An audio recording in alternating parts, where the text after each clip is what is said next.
السلام عليكم ورحمة الله وبركاته. معاك أبو مصطفى من قناتكم فيروس كلاب القاهرة. تحياتي ليكم، تحياتي للناس اللي مشتركة معايا في القناة، تحياتي لجميع مربين الكلاب وغاة الكلاب في مصر والوطن العربي. تحياتي للجميع، يا رب تكونوا بخير. رجعنا لكم من جديد بفيديو جديد. طبعا عودناكم تتوالى الأحداث وتتوالى المشاكل عند مربين الكلاب. النهارده شرفنا الدكتور أحمد من محافظة الدقهلية المنصورة علشان نستلم الكلبة ريتا، كلبة روتوايلر عندها 6 شهور، عندها مشكلة كبيرة جدا وهي مشكلة التسمم الدموي. طبعا جالها تسمم دموي نتيجة بعض الحقن الخاطئة. الدكتور أحمد طبعا ما عندوش طبعا الخبرة الكفاية أو التعامل مع المشاكل الكلاب مع الناس بعد ما لجأ للطب البيطري ولجأ لجميع الناس يعني وكده، ونصحوه اللي هو يدي حقن وبرشام وحاجات للمشكله اللي كانت عند الكلبه. كان عندها مشكله في المفصل او في العضل بتاع الرجل اللي ورا، زي ما انتم شايفين كده الكاميرا تقرب. كانت رجلها عاديه عادي، كان بيديها بحيث ان هي ما كانتش بتقدر تمشي. تمام، هي كلبه حنينه يعني، كلبه جميله جدا ربنا يبارك له فيها، بس للاسف طبعا نتيجه الحقن الخاطئه والعلاجات الخاطئه جالها مشكله كبيره جدا تحت الجلد او ضمور في العظم او ضمور في العضل. تمام، زي ما انتم شايفين كده رجليها، زي ما انتم شايفين ده ورم، كل ده معبي تسمم دموي. زي ما انتم لو انتم تلاحظوا الرجل دي عمرها طبعا مش زي الرجل دي، ده طبعا كل ده دم فاسد، كل ده دم فاسد. تمام، طبعا زي ما انتم شايفين ملاحظين الرجل قد ايه، ده الورك ده قد ايه، والرجل اللي فيها الاصابه مشكله قد ايه. طبعا ان شاء الله بامر الله المشكله دي تسمم دموي وهيؤدي الى ممكن لموت الكلبه. زي ما انتم شايفين الورك قد ايه يا جماعه، بصوا قد ايه، طبعا كبير جدا. ده من هنا معبي اهو، معبي من هنا اهو، كل ده متعبي ورم، زمان ورم ملحم. طبعا الدكتور احمد بيقول هي بقالها يوم في ليله عملت كده. طبعا مع احترامي ليك يا باشا، عمره ما يكون يوم وليله، يعني عمره ما يكون يوم وليله يعمل كده. ده طبعا معبي بقاله فتره، بس تدريجيا ومره واحده لحم معاه.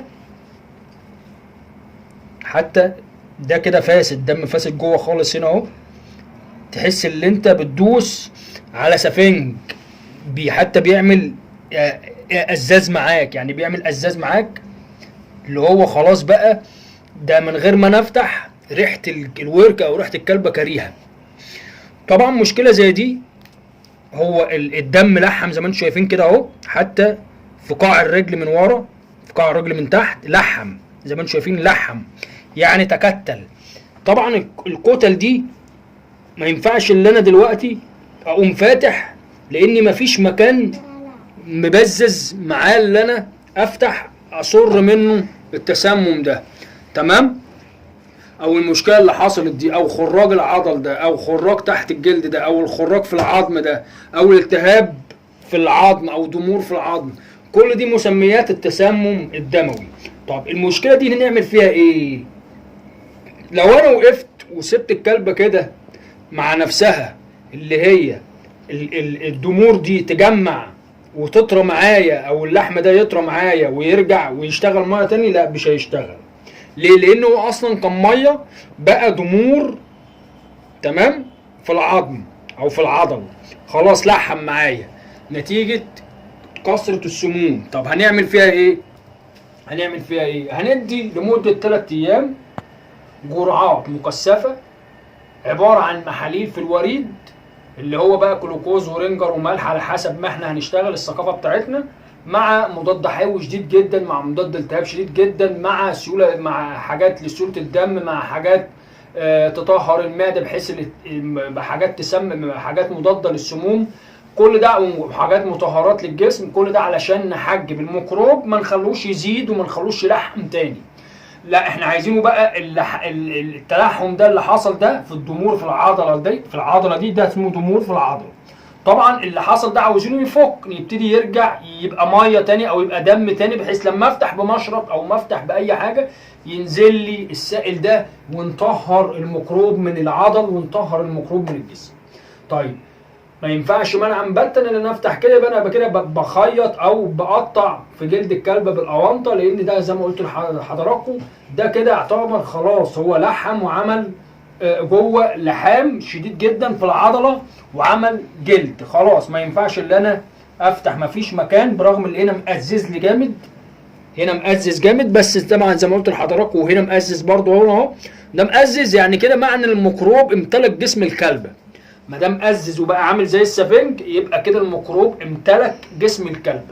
عمره ما هيكون من يوم وليله، مع احترامي للدكتور احمد، عمره منعا باتا ما هيكون من يوم وليله. تمام، هو ممكن يكون يوم وليله الورم اشتغل مره واحده، انما الميكروب كان بقاله فتره. تمام. طيب زي ما قلنا لحضراتكم هنشتغل لمده 3 ايام وعلى محاليل، وهنعمل فيديوهات وهنعرفكم فيها ايه، وبعد كده نعمل العمليه اللي احنا نزيل بقى السموم والحاجات دي خالص، لان طبعا بقى هيكون بقى الدنيا تبقى كويسه، بحيث ان احنا عايزين الحاجات دي تبقى ليونه من تاني ونفتح ونشتغل على نظافه.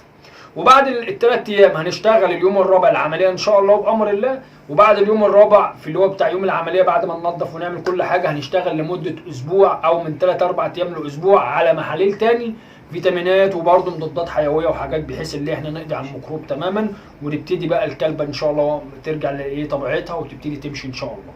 يا رب يكون النهارده المشكله تكون يعني ان شاء الله وامر الله واضحه قدامكم وكل استفاد. انتبهوا لكلابكم، ده بيبقى نتيجه حقن خطا في العضل في مكان العضله، او كتر علاجات خاطئه، تمام، او علاجات مع علاجات بتعمل تفاعل تعاضدي او تفاعل دوائي داخل جسم الكلب او داخل جسم الحيوان او داخل جسم الروح، بتبتدي الحقن ما تتفاعلش مع بعضيها، بتبقى ده المشكله. يعني ما ينفعش يا جماعه ان احنا ندي حاجه مع حاجه واحنا مش عارفين نظامها ايه. يعني نصيحه للمربين، ما ينفعش انت تدي امبول مع امبول او امبول مع مضاد حيوي وما انت ما تعرفش نظامه ايه، او ما تعرفش التفاعل الدوائي بتاعه ايه، او ما تعرفش شغله قد ايه، او ما تعرفش نسبه تركيزه قد ايه، او حاجات كتير جدا. لازم تكون عندك القدره والفهم والمعلومه والوعي اللي انت تقدر تتعامل مع الادويه اتجاه الروح، لان دي طبعا حاجات بنبقى احنا مسؤولين عنها قدام ربنا. يا رب يكون الفيديو عجبكم، تحياتي للجميع، اشوفكم على خير. الكلبه اسمها ريتا، وتابعوا حلقات الكلبه روت وايلر ريتا. اي حد عايز اي حاجه تحت امره في اي وقت، رقم التليفون 01022417513، او اكتب لي في تعليقات او تواصل مع واتساب، تحت امر الجميع. اشوفكم على خير، والسلام عليكم ورحمه الله وبركاته.